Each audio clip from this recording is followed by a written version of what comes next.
আসসালামু আলাইকুম ওরহমতুল্লাহ। বন্ধুরা কেমন আছেন?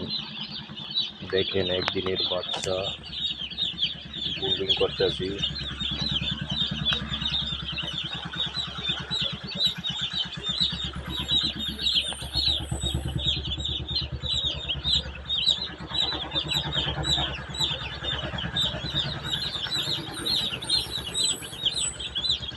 দেখেন খুব যত্ন করে বাচ্চাকে বুলডিং করাচ্ছি,